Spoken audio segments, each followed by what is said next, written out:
해링턴 스퀘어 신흥역 일전에 분양했던 곳이 바로 여기 산성역 해리스톤입니다. 산성역 해리스톤이 분양을 했고, 여기가 한 9대1 정도, 평균 경쟁률 9대1 정도로 완판이 됐고, 그리고 그때 좀 특이했던 점이, 네, 당해 접수율보다 기타 지역 접수율이 높았습니다. 그러니까 여기가 우리가 성남에서도 구성남이라고 해서 약간 그 지역의 이미지가 그렇게 좋지 않거든요. 예, 뭐 언덕도 심하고 그 다음에 뭐 다세대 다가구도 많다 보니까 뭐 사건 사고도 많고 해서 그 지역의 이미지가 사실은 좀 좋지 않은데, 그래서 그렇다 보니까 원주민분들의 입장에서는 조금 꺼려지고, 반대로 바로 위에 올라가면 송파 이런 곳에서 바라봤을 때는 굉장히 좀 저렴해 보이는 그런 측면 때문에 산성역 해리스톤의 경쟁률이 기타 당해 지역보다는 기타 지역이 훨씬 더 높았다. 완판도 됐고 또 상승하는 계속 추이였기 때문에 여기 하신 분들은 잘하셨죠. 잘하셨고, 그때 당시에 저도 여기 현장을 임장을 갔었는데 많은 분들이 이제 궁금해 하시는 게 산성역 해리스톤과 그리고 해링턴 스퀘어 신흥역 중에 어디가 낫냐 이런 이제 고민과 질문을 많이 하셨는데, 제가 많이 부사님과 원주민분들과 이제 의견을 좀 나눠본 결과 그래도 표의 득실차로 보면은 해링턴 스퀘어가 좀 더 높았던 것 같아요. 여기가 좀 압도적으로 높다라기보다는 이제 표로만 놓고 본다면 좀 부동호가 이쪽이 더 컸던 것 같습니다. 일단 그 이유로 놓고 보면은 이 해링턴 스퀘어 산성역 해링스토어 일대는 일단은 상가 같은 게 좀 부족하더라고요. 상가.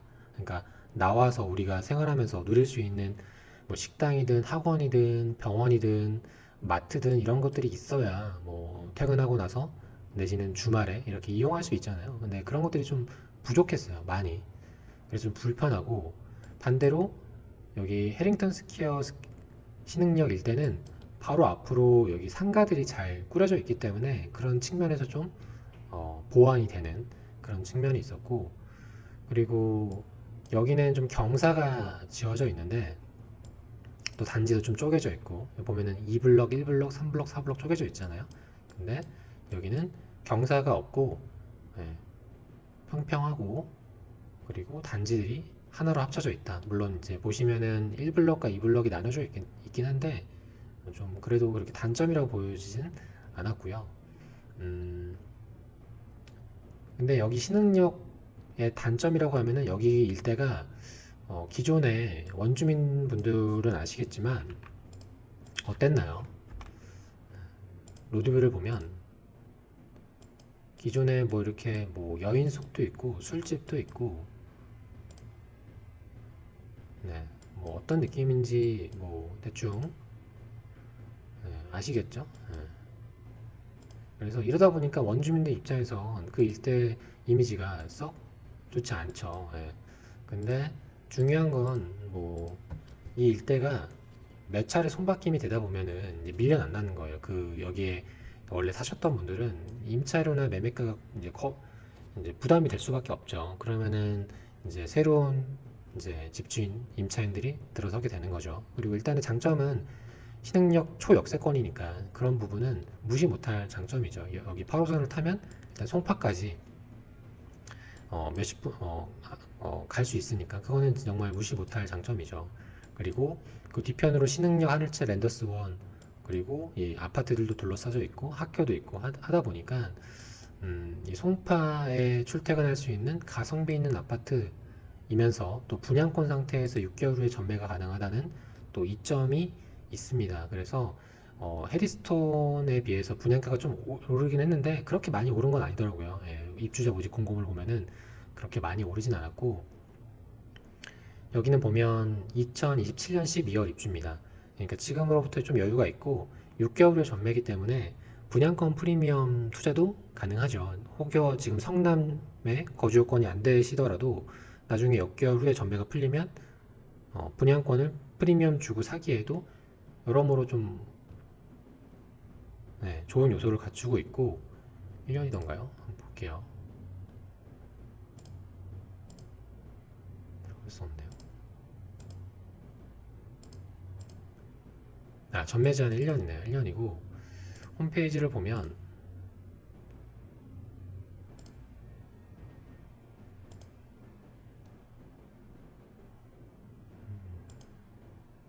제가 저번 주에 봤을 때는 평면이 아직 안 나왔었는데요. 이번에 평면이 나왔겠죠? 네, 나왔네요. 지금 여기가 이렇게 되어 있습니다. 굉장히 부지가 길쭉해요, 길쭉. 네. 여기서부터 여기까지 아마 도보로 가려면 굉장히 멀 것 같아요. 예, 굉장히 멀 것 같고 반대로 여기서부터 여기까지는 굉장히 짧은 이런 단지들이 아마 비슷한 사례가 있긴 있을 겁니다. 있을 거고 여기도 역시나 볼 때 이제 프리미엄 요소가 어디가 있느냐, 어떤 요소들이 프리미엄 요소며 거기에 부합하는 동이나 타입은 어떤 거냐 이런 거를 이제 봐야겠죠.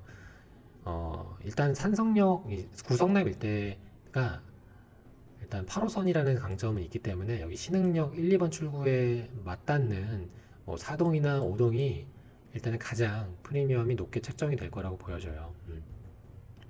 반대로 뭐 101동이나 203동은 상대적으로 좀 낮겠죠. 근데 사실 뭐 그래도 이 정도면 그렇게 막 극단적으로 멀다라고 좀 보기는 어려울 것 같고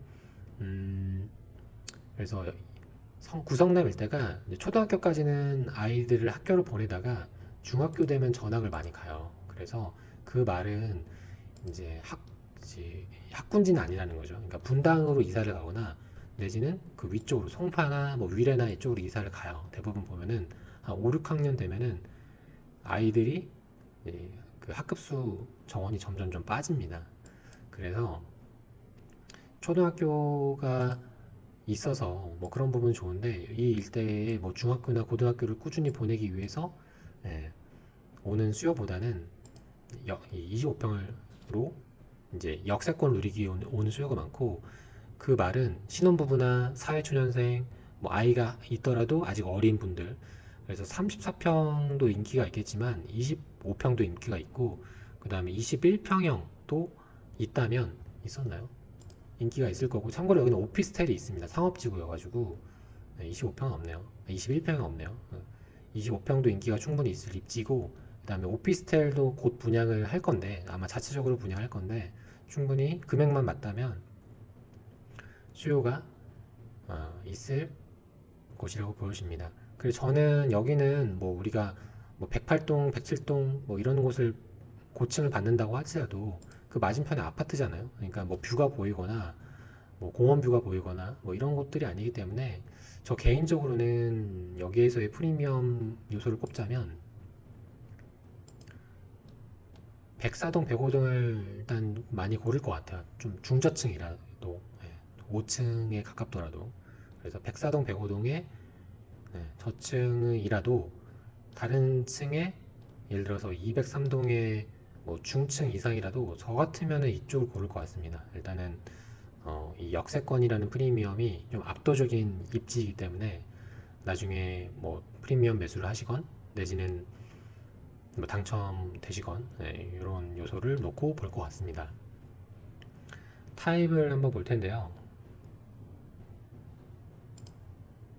59A는 4베이 판상형으로 해서 잘 나왔네요. 잘 나왔고 이렇게 101, 102, 103, 104, 105, 106 해서 이렇게 다 고루 배정이 되고 59B는 타워형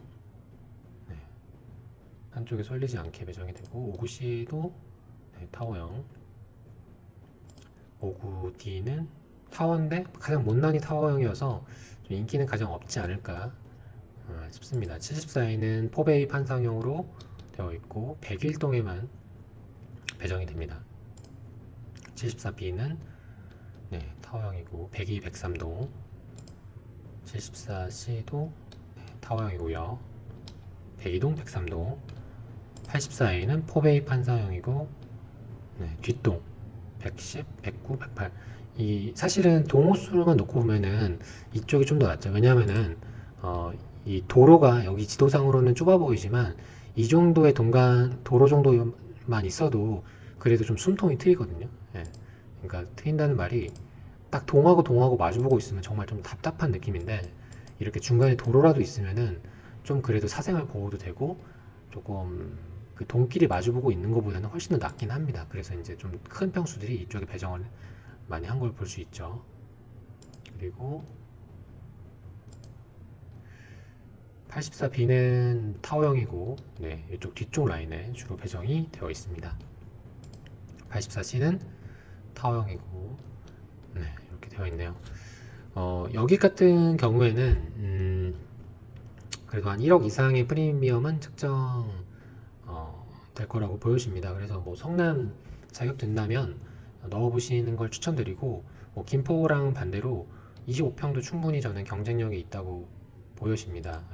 보여지고, 물량이 뭐 한쪽으로 쏠렸다기보다는 뭐 59 A하고 B가 좀 물량이 많네요. 그래서 이 안에서 또 좀 치열할 것 같고, 다른 타입들은 좀 비슷비슷한 물량으로 배정이 되어 있는데, 뭐 타워가 조금 인기는 상대적으로 좀 없겠죠. 예. 그래서 좀 이 입지 자체가, 구성남이라는 입지 자체가 소형 평수에 대한 수요도 상당히 많아요. 예, 수요 자체도 많은 곳입니다. 그래서 여기 산성역 포레스티아도 보면은 26평, 29평도 거래가 상당히 많이 되는 곳이거든요. 23평도 마찬가지입니다. 거래도 많고 매가도 한 10억 가까이 되는 곳입니다. 그래서 여기는 되게 반대로 25평 미만도 거래가 많이 되고 많이 찾는 입지이기 때문에 소형 평수도 저는 괜찮다고, 나중에 프리미엄 매수하기도 괜찮다고 봅니다. 이 정도 물량도 충분히 소화할 수 있을 거라고 보여져요. 네. 네. 25평도 예, 그 정도는 볼 수 있을 것 같아요. 예.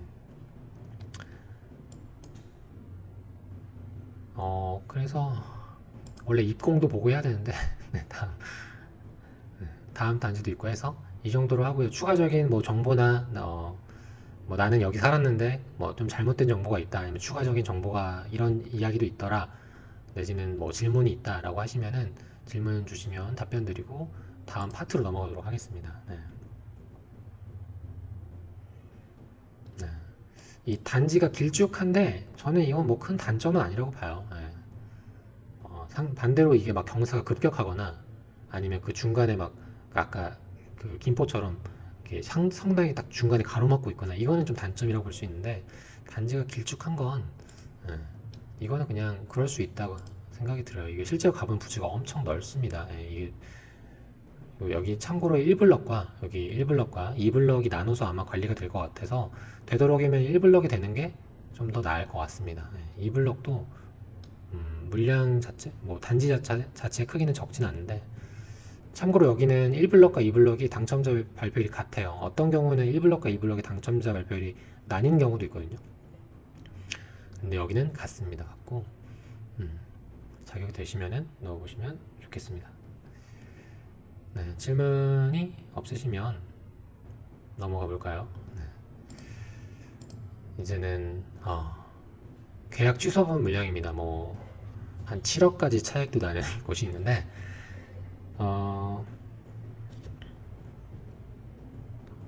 로얄젤리님, 서울 분양 아파트 다자는 특공시 세대주 많죠. 서울 거주해도 다자는 특공. 근데 제가 알기로는 네, 신청자만 네, 되어 있으면 가능한 걸로 알고 있는데, 혹시 모르니까 또 체크해 보시길 바랍니다. 한 네 군데 정도 소개해 드리면 될 것 같은데요. 그 전에 뭐 한 가지 이벤트가 있어서 말씀드리면은,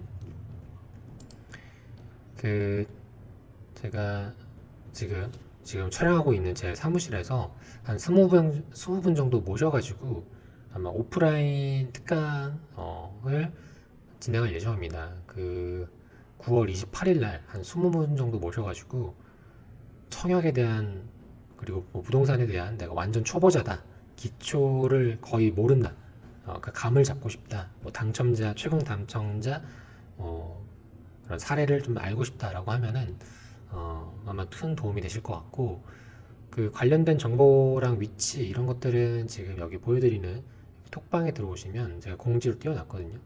그래서 오늘 공지를 띄워놨기 때문에 아직 마감은 안 됐고, 처음 하는 방식이라서 이걸 계속 할지 안 할지는 사실 모르겠어요. 예. 사실 막 자주 늘어나는 편은 아니어서. 그래서 28일 토요일 날 12시에 하기 때문에 관심 있으신 분들은 이 링크 타고 오셔가지고 관련된 공지 네, 보시면 될 것 같습니다. 네.